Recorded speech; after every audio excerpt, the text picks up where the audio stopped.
Assalamualaikum warahmatullahi wabarakatuh. Saya Dr. Nurul Hanifah dari Bethsaida Hospital. Hari ini saya akan memaparkan mengenai pengendalian penyebaran COVID-19 di lingkungan kerja dan pedoman isolasi mandiri. Semoga dengan pemaparan materi hari ini dapat menambah insight Bapak Ibu ya. Karena sebetulnya topik ini sudah lumayan sering untuk dibicarakan, tapi mudah-mudahan di dalam slide ini dapat menambah wawasan baru ya. Oke, kita mulai saja. Suara saya jelas ya? Iya. Oke, ini kita akan bicara mengenai COVID-19 khususnya varian Omicron ya. Jadi di tempat kerja itu kita juga harus melakukan mitigasi-mitigasi yang merupakan pencegahan dari penyebaran Omicron di tempat kerja. Karena Omicron ini memang penularannya jauh lebih cepat ya daripada yang kemarin gelombang 2 kita punya, itu namanya varian Delta ya.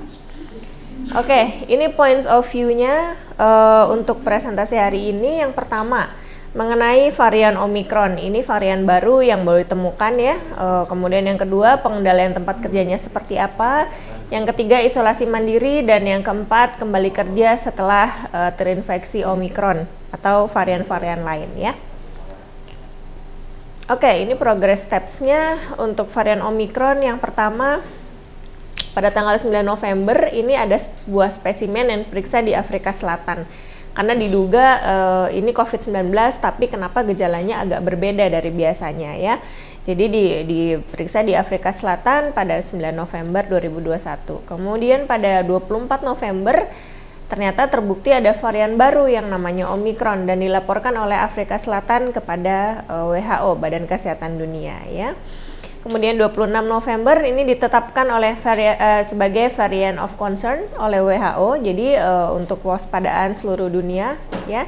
Dan pada tanggal 28 ini kasus menyebar di beberapa negara lain di 4 region WHO dan sebagian besar berkaitan dengan perjalanan. Jadi Bapak Ibu bisa bayangkan betapa cepatnya Omicron ini menyebar ya, hanya dari tanggal 24 November melaporkan pada WHO, kemudian 4 hari kemudian ini sudah menyebar melalui perjalanan antar benua, antar negara ya. Dan kemudian pada bulan Februari 2022 ini Indonesia memasuki pandemi COVID gelombang 3 dengan varian Omicron ya. Nah, gejala tandanya seperti apa? Apakah sama dengan varian Delta yang kemarin? Nah, ini agak beda ya. Walaupun secara umum tuh sama, semua COVID-19 itu varian apapun sama, gejalanya mirip-mirip gitu ya. Tapi pada Omicron ini jarang sekali ada yang namanya dysgeusia atau anosmia juga jarang ya. Anosmia itu yang tidak bisa mencium bau, itu jarang ya. Kemudian lebih ke kelelahan, kemudian nyeri otot, demamnya juga demam agak mirip-mirip flu aja gitu ya, bukan yang demam tinggi seperti itu ya. Dan benarkah gejalanya lebih ringan? Ya, coba kita lihat dulu. Nah, Omicron ini dikatakan di media-media ya, Omicron ini sebetulnya gejalanya ringan, tidak perlu khawatir dan bukan merupakan ancaman gitu ya, tidak menyebabkan kematian dan lain-lain. Dan ternyata sebetulnya apa yang terjadi? Benarkah Omicron itu lebih ringan? Sebetulnya tidak. Dia terlihat dan relatif terasa lebih ringan karena dia datang di saat cakupan vaksinasi kita sudah melebihi 50%. Ya, sedangkan kemarin yang varian Delta itu masih di bawah 10%, di bawah 20% cakupan vaksinasi di Indonesia. Jadi tentu saja dampaknya akan sangat berbeda dengan sekarang Omicron yang datang di saat di masyarakat kita di Indonesia dan di dunia ya sudah banyak sekali yang divaksin lengkap, bahkan sampai sekarang udah banyak yang booster ya. Jadi dia datang di saat yang memang kita sudah punya perisai untuk melindungi diri kita. Terinfeksi tetap terinfeksi karena vaksin itu bukan untuk mencegah penyakit ya, yang mencegah penyakit 100% gitu, tapi satu mencegah penyakit dan kedua apabila terinfeksi gejalanya akan lebih ringan daripada yang tidak divaksin ya. Nah, ini masyarakat sudah lebih terlindungi dan kemudian vaksinasi lengkap membuat gejala menjadi relatif tidak berat. Dan dari seluruh kasus kematian karena varian Omicron di Indonesia itu 60% dari semua terbukti belum melakukan vaksinasi, entah karena komorbid, entah karena yang lain-lain ya. Jadi Walaupun jadi betul memang nanti kita kalau misalnya terinfeksi, kalau kita tidak ada komorbid, sudah vaksin lengkap, itu kecil kemungkinan kita akan mengalami gejala berat ya. Tapi ini bukan tentang kita sendiri ya, jadi tidak boleh menjadi seorang yang egosentrik ya, bahwa kita punya teman-teman, kita punya keluarga yang ada dengan komorbid dan lain-lain, dan mereka perlu kita lindungi. Karena memang ada beberapa komorbid yang memang mutlak tidak bisa divaksin dan lain-lain. Atau ya memang yang memang seperti anak-anak di bawah 6 tahun itu kan memang belum bisa divaksin ya di Indonesia. Jadi mereka perlu kita lindungi. Dan penularan Omikron ini jauh lebih mudah dan cepat ya. Kemudian yang tadi itu, yang di sekitar kita ada daya tahan tubuh yang rendah. Orang-orang dengan misalnya dengan gagal ginjal kronik ya, kemudian orang-orang dengan kanker, itu kan daya tahan tubuhnya rendah ya, jadi kita harus menjaga mereka ya. Nah, ini timeline masa infeksi COVID-19 varian Omikron.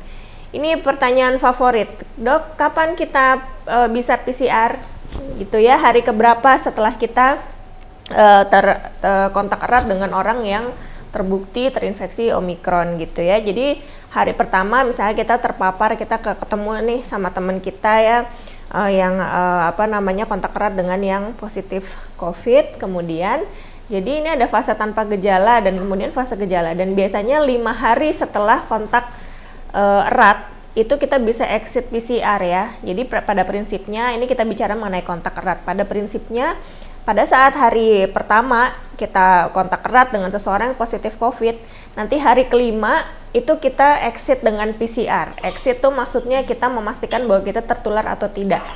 Ya, kalau di hari kelima setelah kita terpapar, setelah kita kontak erat, itu hasilnya negatif, berarti kita bisa menyatakan bahwa kita tidak tertular. Tapi kalau hasilnya positif, berarti kita perlu isolasi sampai dengan sembuh gitu ya. Nah, apa yang harus kita lakukan pada 5 hari sebelum kita PCR? Lama banget, Dok, 5 hari. Saya kan penasaran ya, kita ketularan apa enggak gitu. Nah, itu memang kita harus nunggu 5 hari. Karena kalau kita dilakukan sebelumnya, itu bisa terjadi yang namanya negatif palsu gitu ya. Jadi virus itu belum bisa terdeteksi oleh PCR gitu. Jadi seolah-olah kita negatif, kita happy gitu ya, kita nggak ketularan. Padahal kita itu bukan negatif, tapi kita belum positif. Jadi belum terdeteksi oleh PCR. Jadi kita nanti selama 5 hari pertama kita harus karantina ya. Kalaupun kita terpaksa misalkan masuk kerja dan lain-lain, harus dengan prokes yang sangat ketat dan kalau bisa di ruangan sendiri. Sediakan ruangan sendiri, ini kebijakan masing-masing perusahaan ya. Seperti itu. Ada yang kebijakannya udahlah di rumah aja karantina, pastikan dulu negatif, atau masuk dengan prokes yang ketat, karena kan memang belum tentu tertular tapi ada potensi tertular, dan itu baru bisa diketahui pada hari kelima setelah kontak erat ya, dengan swab PCR, bukan dengan antigen ya, dengan swab PCR. Oke. Nah, ini dampak terhadap beberapa parameter. Penularannya lebih mudah menular, betul. Reinfeksi apakah kalau misalnya adanya kemungkinan peningkatan risiko infeksi akibat varian Omikron ya dibandingkan dengan varian lain, nah ini juga belum terbukti ya, tapi yang jelas masih bisa reinfeksi. Jadi misalnya saya dulu udah pernah, Dok, waktu Delta saya kena juga, waktu gelombang pertama juga kena, sekarang saya kena nggak ya gitu, bisa nggak ya? Ya bisa, masih bisa, reinfeksi itu masih bisa ya. Mau berapa kali pun sudah pernah kena COVID tetap bisa ya, kalau antibodinya sudah turun ya, apalagi kalau belum vaksin. Nah, terus pertanyaan favorit selanjutnya adalah, terus vaksinnya efektif nggak, Dok, untuk mencegah ini ya, Omikron? Masih efektif dalam mencegah dan terbukti bahwa orang yang sudah divaksin lengkap itu gejalanya ringan ya, biasanya gejalanya ringan. Nah, kemudian ini juga banyak ya tersebar rumor bahwa PCR tidak bisa mendeteksi Omikron. Nah, itu adalah anggapan yang salah. Kalau PCR tidak bisa mendeteksi Omikron, tentunya kasus di Indonesia pada saat ini tidak akan setinggi ini, gitu ya. Karena memang saat ini memang yang tersebar adalah varian Omikron. Jadi, swab PCR masih bisa mendeteksi Omikron, ya. Kemudian terapinya ini sama saja dengan varian lainnya. Varian apa aja itu sebetulnya terapinya sama, ya. Nah, kita masuk ke pengendalian penyebaran COVID-19 di lingkungan kerja ya. Ini mungkin sudah berkali-kali ya Bapak Ibu mendengarkan topik ini, cuman mungkin ada beberapa hal yang tambahan-tambahan yang semoga bermanfaat ya. Nah, ini adalah apa namanya, risk assessment dan stratifikasi risiko ya untuk karyawan-karyawan yang risiko pekerjaan, dilihat dari risiko pekerjaan, jenis pekerjaan, dan risiko kematiannya. Yang paling tinggi adalah kontak dengan pasien konfirmasi, misalnya di petugas-petugas rumah sakit ya, kemudian petugas laboratorium dan lain-lain, dan kemudian yang usia lansia awal dan lansia akhir dengan komorbid. Ini adalah orang-orang yang seharusnya kita rumahkan dulu sementara kalau sedang tinggi-tingginya seperti ini. Nah ya, kalau yang paling rendah ya tentu saja kalau work from home ya, work from home tapi nggak main kemana-mana, ntar work from home tapi nongkrong-nongkrong di cafe ya, nggak begitu. Jadi di rumah stay at home, nah itu risikonya rendah sampai apalagi kalau masih muda ya. Oke. Nah ini sistem tata udara ya. HEPA filter perlu, kemudian perawatan filter, sistem ventilasi juga dicuci dengan menggunakan sabun atau deterjen seperti itu ya. Nah ini juga instruksi kerja pembersihan AC, ini juga mungkin bisa di apa namanya, diketik ulang dan ditempel di tempat kerja masing-masing agar pada saat pembersihan AC itu bisa mengikuti step-step ini ya. Nah, desinfektan ruangan, desinfeksi ruangan ini dengan menggunakan desinfektan khusus ya. Nah, khusus untuk desinfektan ini yang dilakukan oleh, kalau kita di kantor itu kan pasti punya ini ya, apa namanya, cleaning service ya. Jadi mereka ini tugasnya adalah untuk apa namanya, membersihkan area-area yang memang dipergunakan untuk umum. Misalnya apa? Misalnya gagang pintu, kemudian meja meeting, kursi meeting seperti itu ya. Kemudian gagang pintu toilet, apa namanya, wastafel sekitar toilet, pintu toilet dan lain-lain. Nah, itu fasilitas-fasilitas yang dipakai secara publik gitu ya, itu memang tugas dari cleaning service. Tapi untuk meja kita sendiri, kemudian PC kita, nah itu kita bersihkan sendiri sehingga apa namanya, yakin untuk kebersihannya. Dan untuk yang ruang publik itu biasanya sehari 2 kali ya, untuk amannya dibersihkan seperti itu. Kemudian penyesuaian tata letak kerja ya, ini paling sedikit 2 meter ya dengan pola zigzag. Ini mau tidak mau perlu dilakukan, dan kalau sistem ventilasi tidak memungkinkan, ini biasanya kita buka jendela pintu selama 12 menit tiap 2 jam sekali, 1-2 jam sekali kita buka ya, agar ventilasinya atau udaranya tuh bertukar dengan udara bersih di luar ya. Nah, kemudian tidak saling pinjam meminjam barang seperti pribadi, seperti pulpen ya, kemudian mukena. Kalau kita sholat di tempat kerja ya, bawa barang-barang pribadi Anda, dan jangan saling pinjam meminjam seperti itu ya. Nah, kalau areanya terbuka gimana ya? Jadi kebutuhan sesuai penilaian risiko dan penyediaan sarana cuci tangan tambahan. Kemudian media edukasi juga apa namanya, perlu ya untuk ditaruh di tempat kerja masing-masing. Misalnya cara membuang masker, cara melepas, cara membuang itu di mana. Jadi kan banyak tuh ya, kadang-kadang masker yang diturunkan kemudian malah menggantung di dagunya gitu. Nah, itu kontaminan justru.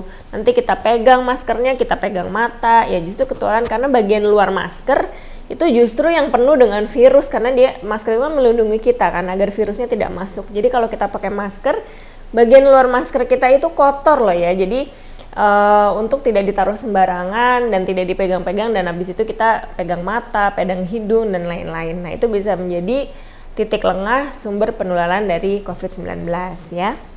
Oke, kemudian pajanan sinar matahari ini juga desinfeksi alami ya. Dan kemudian area umum ini pembatasan kapasitas maksimal, kemudian prosedur penerimaan barang ya, ini juga perlu. Screening suhu tubuh ini paling tinggi adalah 37,2 ya. Kalau udah 37,2 ke atas udah nggak boleh masuk, karena itu sudah masuk pre-demam. Jadi sebelum demam itu kan 38. Jadi kalau 37,2 sampai 38 itu berarti sudah ada proses peningkatan suhu tubuh ya. Dan jangan lupa termometer yang dipakai ini perlu dikalibrasi ya. Kadang kita kalau masuk supermarket suka dicek suhu ya. itu biasanya 35 gitu ya, 35,8. Nah itu nggak mungkin, tuh pasti termometernya tidak dikalibrasi. Jadi coba kalibrasi supaya akurat ya. Nah ini perubahan perilaku sebelum kerja. Ini bagi yang menggunakan transportasi umum untuk prokes secara ketat, dan kemudian seluruh pekerja wajib dalam kondisi sehat. Ini baiknya adalah monitoring ya dari pihak pemberi kerja. Kemudian saat bekerja ini optimalisasi penggunaan metode daring. Jadi kalau meeting gitu ya seperti ini, ada sesi kesehatan seperti ini via daring dulu, jadi bukan offline ya. Nah kemudian setelah kerja ini pekerja mengganti atribut kerja termasuk masker dengan baju rumah saat meninggalkan area kerja. Jadi kalau bisa baju yang dipakai kita berangkat itu tidak dipakai bekerja, dan pakaian yang dipakai bekerja tidak kita bawa pulang ke rumah, maksudnya itu ya. Ini karena banyak sekali nih yang pakai baju kerja terus kita pulang ke rumah males ganti baju ya, kita bawa pulang gitu. Jadi harus diganti kalau bisa ya. Nah kemudian selanjutnya pedoman isolasi mandiri. Kenapa harus isolasi mandiri? Kemudian isolasi mandiri atau dirawat di rumah sakit, kapan bisanya, dan apa yang harus dilakukan selama isoman ya. Tujuannya adalah memutus mata rantai penularan COVID-19. Jadi kalau kita tanpa isoman itu kita bisa menularkan ya, walaupun kita tidak bergejala. Tapi kalau kita dengan isoman itu bisa mencegah penularan. Jadi kita bisa tahu apakah kita bisa isolasi mandiri atau tidak. Itu pertama nih. Jadi kalau intinya kalau nggak ada sesak itu berarti kita bisa isolasi mandiri ya. Dan kalau ada sesak, apalagi nafas lebih dari 24 kali dalam semenit, itu harus ke rumah sakit. Dan saturasi oksigen kurang dari 94%. Ini kita harus ke rumah sakit ya, nggak bisa isolasi mandiri. Nah ini juga kalau kontak erat dengan pasien, baik pasien positif maupun pasien bergejala COVID ya, misalnya demam disertai batuk, sesak, kelelahan dan lain-lain. Nah ini perlu isolasi mandiri ya. Nah ini syaratnya ya, tersedia ruangan sendiri, kemudian tidak berkontak dengan orang serumah, terutama yang berisiko tinggi seperti bayi, lansia, kemudian imunitas rendah ya, dan komorbid. Kalau di rumah ada orang tua dengan komorbid dan tidak ada ruangan sendiri, tentunya kita tidak bisa isolasi mandiri di rumah, jadi harus mencari fasilitas seperti Wisma Atlet atau yang lainnya ya. Nah ini sama kayak yang tadi. Kemudian nah apa yang harus dilakukan? Hariannya ini buka jendela kamar ya untuk cahaya matahari masuk ya. Kemudian berjemur matahari, rutin cuci tangan, kemudian olahraga rutin, tapi di dalam rumah ya, olahraganya jangan keluar rumah. Boleh nggak keluar rumah, tapi kan sendiri nggak ketemu orang, nggak boleh. Kalau isolasi mandiri itu di rumah, olahraga di rumah, semuanya di rumah ya, namanya juga isolasi, jadi nggak boleh kemana-mana ya. Makan bergizi seimbang 3 kali sehari, ini terpisah dengan keluarga ya, jadi nggak boleh makan bareng. Kalau bisa, memang syarat isolasi mandiri. Yang lainnya adalah ada yang nganterin makanan ke kamar ya, kemudian ada yang ngambil bekas makanannya, ada yang nyuciin dan lain-lain gitu. Nah kemudian kegiatan harian ini cucian kotor pisahkan, kemudian periksa suhu tubuh, saturasi oksigen tiap pagi dan malam ya. Selalu pakai masker walaupun di rumah. Nah ini obat dan suplemen ya, kalau tanpa gejala biasanya kita pakai vitamin C, vitamin D3 ya, kemudian multivitamin. Gejala ringan ini sesuai anjuran dokter ya, biasanya kita kasih simptomatik dan obat antivirus. Nah ini peralatan apa yang diperlukan ya, tetap perlu dan harus ada monitoring ya walaupun kita di rumah. Jadi kita ibaratnya kayak dirawat di rumah sakit tapi kita di rumah gitu ya, jadi tetap ada monitoring. Yang pertama harus ada finger pulse oximeter. Untuk apa? Untuk melihat apakah saturasi kita masih di atas 95 atau tidak. Kalau udah 94 ke bawah, segera ke rumah sakit ya. Kemudian termometer suhu normal 36 sampai 37,2 ya. Kemudian tensimeter. Nah ini proning ya, ini boleh difoto atau ada juga sih banyak di Google juga. Ini jadi proning position kalau saturasi oksigen kurang dari 94 itu kita disarankan untuk melakukan posisi-posisi seperti ini ya.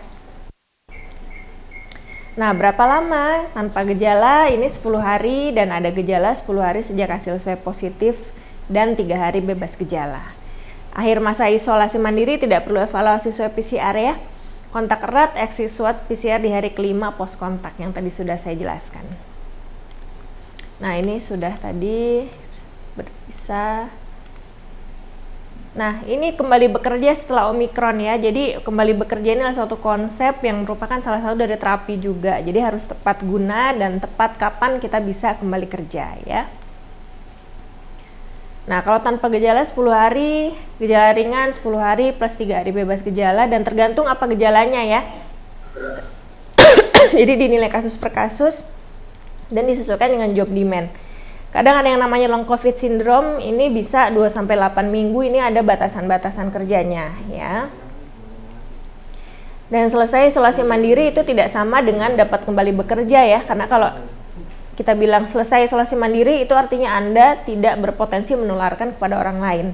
Tapi kalau dapat kembali bekerja artinya Anda dapat mengerjakan job task Anda, job demand Anda seperti sebelumnya dengan kondisi medis saat itu. Jadi ini harus dinilai secara betul agar tidak menimbulkan risiko di kemudian hari ya. Oke, itu slide terakhir saya. Terima kasih, semoga bermanfaat. Assalamualaikum warahmatullahi wabarakatuh.